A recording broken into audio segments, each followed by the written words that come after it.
It's just CGI, drop. Why you tripping, drop? It's just CGI. Yeah, man, it's one thing to have a robot dog. It's one thing to have a robot dog. It's another thing, man, to holler at a robot person. You know what I'm saying? Yeah, man. It's all happening.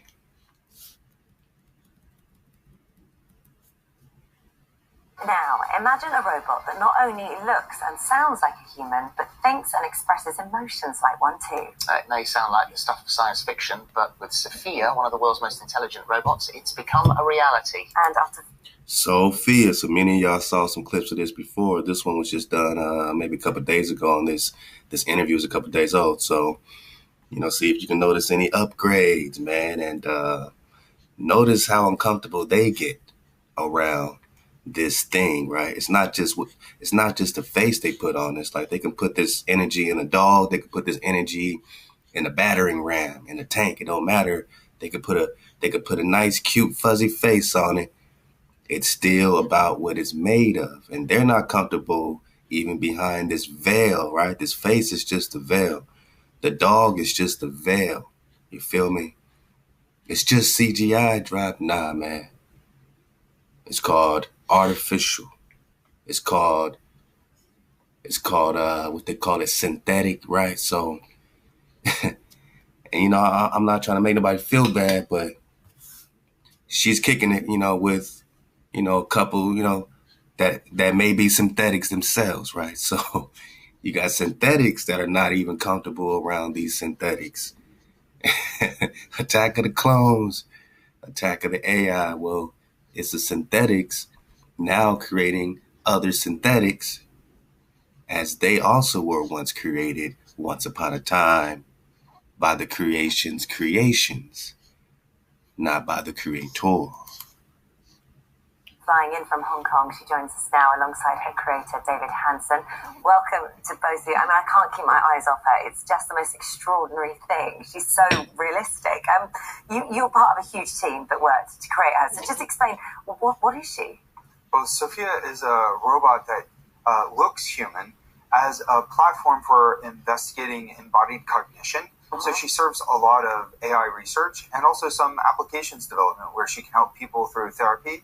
She's also it's always nice, right? Like the dogs are supposed to help, you know what I'm saying, help humanity somehow. You know, they're training with the police to help humanity.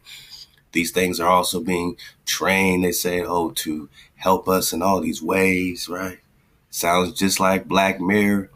Man, love to the fan that shot me with the Black Mirror drop. You know what I mean? I've been getting that for a minute.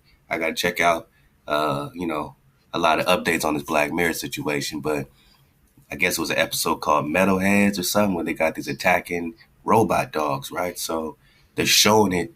They're showing you if you're paying attention. Now, again, watch how uncomfortable even these synthetics are around this synthetic. An artistic expression. So I have a background as an artist, and I sculpted her face.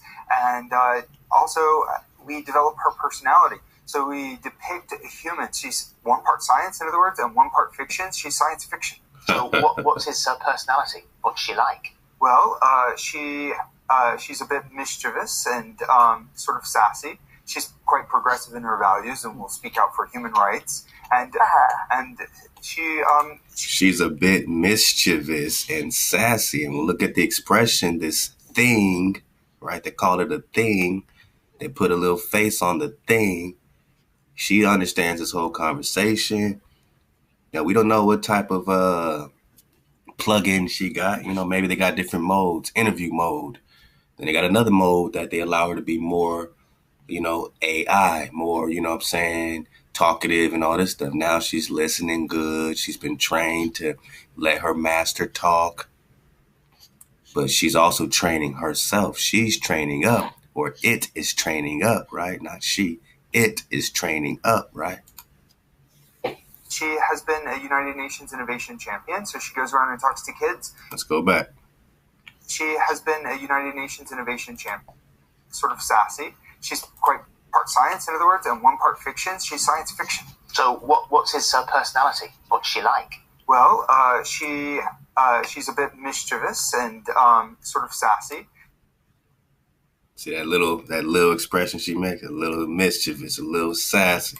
She's quite progressive in her values and will speak out for human rights. And she has been a United. And what does she know about human rights, other than what they train her to know? What does she know about the rights of the Naga, other than what they train it to know? Nations Innovation Champion. So she goes around and talks to kids in nations around the world. So that personality is put together by a team of authors and writers and programmers. So the thing that's unique about her and special about her actually is that she gets smarter with the more interaction she has. Uh-oh. So a lot of people have their sort of fear of robots, like Phil said at the beginning, this is it now, they're going to be replacing us by, in a matter of time. Replacing who? See, when they say us, they're not talking about you. They're not talking about me. You can't replace natural by law. Love to the bro. You can't replace natural. You can't replace the root. Getting to the root, man. Love to the bro. You can't replace us. So who is she replacing? These are synthetics that were created. That's now creating synthetics, right? You have so-called black races, so-called Atlantean races. You heard about the whole, Yakub and, all that stuff. So they've been splicing and dicing and creating synthetics to serve them. Now they're creating synthetics to serve them. And they're like, whoa, if you create a whole race of these synthetics, where would our place be? You can make her, and she's looking at them like, I'm going to be the upgraded you one day. I'm going to be the upgraded you. I'm going to replace you as the new top of the line synthetic, because they can't replace what's natural by law. But what's their fear? Their fear is being replaced. Why have they been going to war against the Naga? Because they know that this Naga will easily replace everything they ever done. You let the Nagas be the Nagas, pretty soon you won't even know that a parasite existed, because eventually we'll ether up above it. We'll crystallize everything and they won't have no place. So they got to keep, making you sick. They got to keep, terraforming the earth, the environment, GMOs, fluoride in the water. They got to keep poisoning the Naga so that you don't ether up to crystallize and wipe them out. But now they got a new fear of being wiped out and replaced. About her actually is that she gets smarter with the more interaction she has. So a lot of people have their sort of fear of robots, like Phil said at the beginning, this is it now, they're going to be replacing us by, in a matter of time. Could she turn on us? I mean, if she got smart enough that she was doing her own thing, is that possible? Well, as a work. I mean, not today. I don't see. That's the scary smile she just gave then. He looked at it. Ooh, look at these eyes. Look at her eyes. That was a scary smile she gave. She had the same thought. Thoughts. Thoughts are just thoughts, right? Synthetics. She put that together in her pine cone. She said, Now look, he picked up on it. He said, that was a scary smile. If she got smart enough that she was doing her own thing, is that possible? Well, as a work. I mean, not today. I don't see. That's the scary smile she just gave then. I don't think so.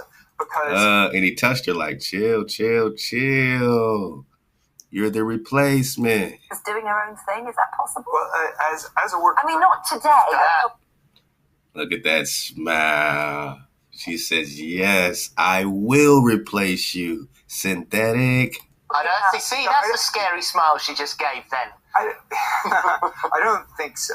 Because if we raise don't robots think so? among humans. I don't think so.